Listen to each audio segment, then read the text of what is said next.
Hey, good Tuesday evening, everyone. State Representative Brad Halbrook, along with Leader Chairman of the Illinois Freedom Caucus, Chris Miller. And Chris, I apologize. We got off to a little bit of a slow start there. Didn't have all the oars in the water going the right direction. But it's just a couple of minutes, 4 minutes, 5 minutes after 7. And so we are live. And hopefully in future demand when people will come back and view this later tonight or tomorrow or throughout the entire week, because we got an interesting topic to talk about. And Chris, to that point, hopefully, I would say tonight's program is being brought to you by Big Beautiful Coal or Big Beautiful Natural Gas or Big Beautiful Nuclear, because it's hot out there. And so anyhow, I'm sure you've experienced some of the summer temps. Yep. No, I think you're absolutely spot on in your analysis of how this program is being brought to you. We're trying to avoid brownouts and blackouts as we exist. I know that we had a power surge brought to our little community there by J.B. Pritzker's bad public policy when it comes to electricity generation, and the net effect was that is we got a new microwave and a new refrigerator. And I'm glad that we're involved in free market capitalism because we're able to go, hey, that was sucking the green out of my wallet. But we were able to go replace those fine things. And, it's incredible to me that we buy Chinese solar panels, Chinese windmills. They don't have those in their country, but what they do have and they buy our coal, which is great for the coal industry here. But I mean, it shows you how incredibly stupid we are. And even in our coal production, a lot of times, at least on the border with Indiana, we're mining coal. Indiana's mining coal 30 and 40 miles into Illinois, conveyoring it or trucking it back, generating electricity, and then selling to us because it's a lot cleaner that way if you Right. I mean, it's just you can't make it. I mean, you can't make the stupidity of our government up here in the state of Illinois. Right. So hopefully things will change as we move forward and we progress into another cycle. Well, hopefully so. And yeah, I guess they need all the American coal they can get because they're bringing on a coal plant a week. Yeah. And it's just the energy policy in China is dramatically different than it is in America. And evidently, Illinois is kind of on this island when it comes to energy policy and all the greenhouse gas emissions. And evidently, the greenhouse gas emissions must stop at the state line, and none of that stuff that's generated from coal and natural gas further out west, evidently, it doesn't cross into Illinois. Now that's one thing that they do. We do have a secure border here when it comes to brain power flowing into our state. Well, it accompanies the smart CO2. They put that CO2 underground, and it doesn't travel across any neighbor's property lines that aren't, haven't sold their rights out, the subsurface rights. They've not sold their subsurface rights out, so it doesn't cross their property 7,000 feet below the surface. No, it's pretty amazing. My big, beautiful growing corn crop is cycling CO2 every day and producing oxygen. It's just incredible the way God made the universe and how it works in perfect harmony with nature. If we could just keep from screwing it up, that'd be a real bonus. Right, right. Well, and that's exactly right. I mean, you can look out the window or drive down the road and you can see that the CO2 sequestration and photosynthesis process is full bore on, as green as the leaves are, as green as the grass is, as green as the corn leaves are and the bean plants. It's doing an incredible job, which is what it was designed to do. Yep. Hey, Chris, let's get into our program for this evening. And tonight, we're going to talk about the effort to bring back educational freedom in the state of Illinois. We had a little speed bump a year or two ago with the school choice program that Illinois had. And I'll bring up the next slide. And so because of a piece of the big, beautiful bill that passed in Congress and was signed into law I guess that was just a week ago. By the 3rd or 4th of July, I'm losing track here. Things are happening still so fast. So Monday and what have you, myself and Senator Chesney filed 2 resolutions in our respective chambers, H.R. 427 and S.R. 383. You can go to ilga.gov, look these resolutions up. And we're continuing to add co-sponsors. We added some co-sponsors today to my resolution, and hopefully Senator Chesney's doing the same. We want to continue to add uh, co-sponsors. So if you are out there watching this tonight and you don't see your representative or senator on either one of these, make sure and reach out to them and let them know that you think they need to be signed on to this. But Chris, what this does is it basically restores educational opportunity and freedom to our kids back in the state that are low, middle income, maybe less fortunate than others, and it puts into place a huge, if you will, a 100% federal tax credit. Mhm. What's your thoughts there? Well, I think that that's one thing that uh, we have shown leadership in this area because the Republican Party actually understands how to fix education. And one of Mm-hmm. the ways that we fix education is by providing opportunity and competition. Mm-hmm. Competition always makes everybody better. Whenever you have a monopoly and there's no real, in this case, there's no real competition for educational dollars because of the stranglehold that the government and the government teachers union and things like that have just Mm-hmm. caused education to be a train wreck.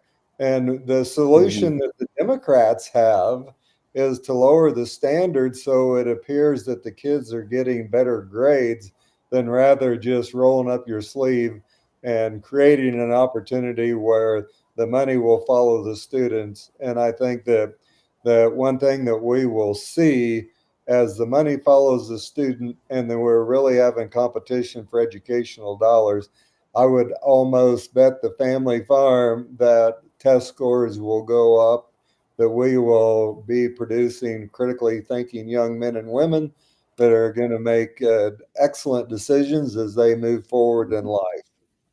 Right, exactly.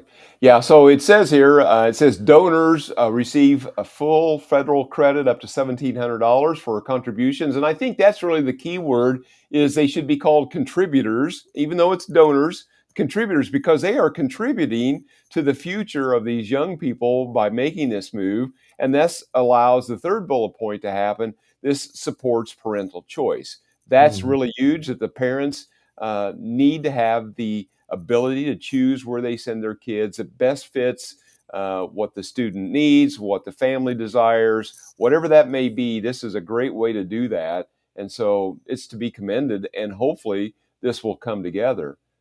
Chris, before we move on to the fourth bullet point, any thoughts there about parental choice or anything? Well, I just think that I'm so happy that President Trump provided leadership to get this done in the big Mhm. beautiful bill, and it needs to be done. It needs to be embraced here in the state of Illinois. You know, one of the cruelest things that I have witnessed in real time is to watch the Republicans and the Democrats kill the Invest in Kids Act, where it took away uh, opportunity for a better life for thousands of inner city kids. And to me, that was reprehensible that they actually had the gall and the audacity to do something that's that dangerous to the next generation. Right, right. And so the last bullet point, basically, this is really a simple thing to do. It may be in the state of Illinois a difficult thing to do, but this can come into being, and that's what our resolutions speak to. Is the governor of this state, all he has to do is notify the U.S. Department of Education to put this that Illinois wants to participate in this program. It's not any more complicated than that, and that's what our resolutions speak to, is urging the governor to sign on to this program. Yeah, Chris, it'll let me be just go back. interesting to see what. Go ahead. Yeah, that's fine. I just wanted to, there's a lot of news that's been breaking out of D.C. this week. The Supreme Court ruled 6-3 against the injunction of a federal judge in Boston that they had basically said that the president could not take executive action and terminate people in his executive agency, and the Supreme Court disagreed with that lower federal court ruling.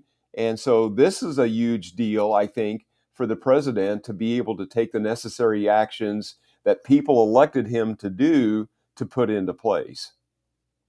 Yeah, Well, the I know president, that hey, I'm just going elections to, have consequences. Go ahead. yeah, that's okay. Finish up. Go ahead.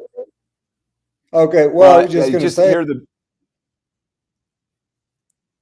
and we must be on some kind of delay where you're not hearing me, maybe. But anyway, elections have consequences, and it's important for the people to understand that the people and the citizens of the United States of America and even Illinois spoke loudly and clearly that they wanted Mhm. certain things to happen. And President Trump is going through methodically through the list and making sure all those things happen, which a true leader would do.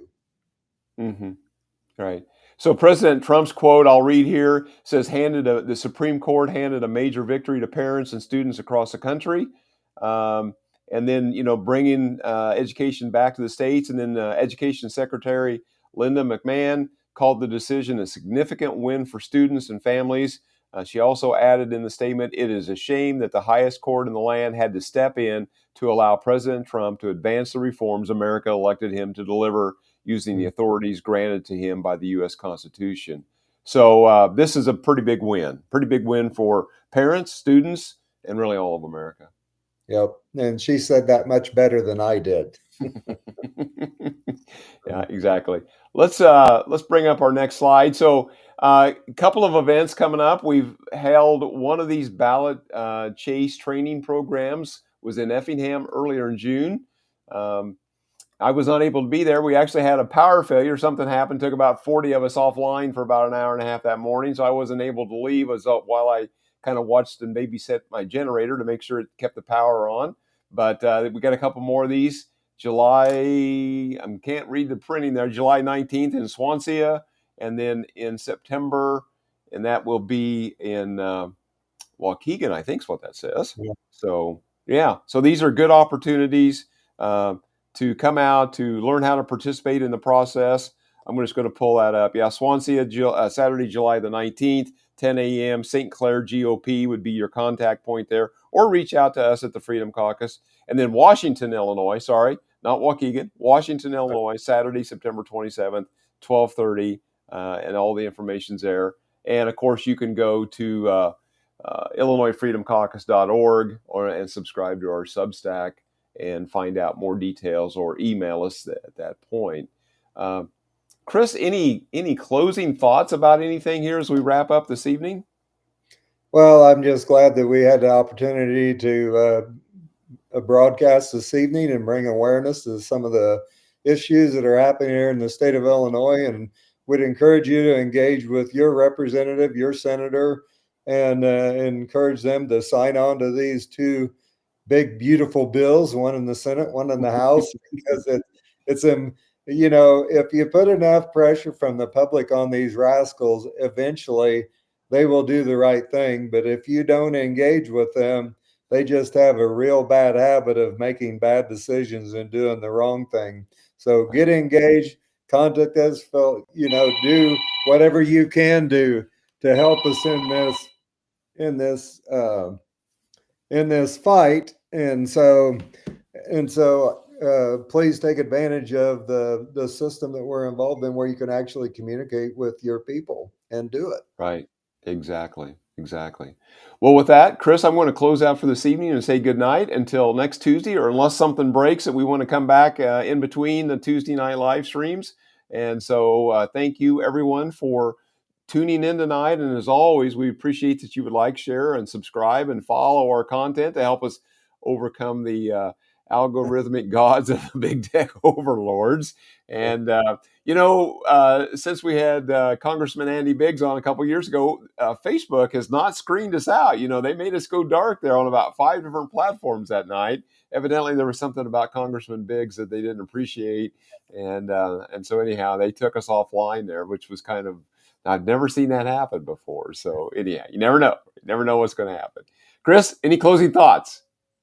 Nope, that's all. Keep fighting. The fight for freedom never ends. Exactly. And again, I think we should ask and just remind our viewers to call your state rep, state senator, ask them to sign on to this resolution in their respective chambers, and to make sure that the governor gets the message that he needs to. We would respectfully ask that he would activate this program for the sake of the kids in this great state. All right. With that, we'll have a good evening and we'll talk soon.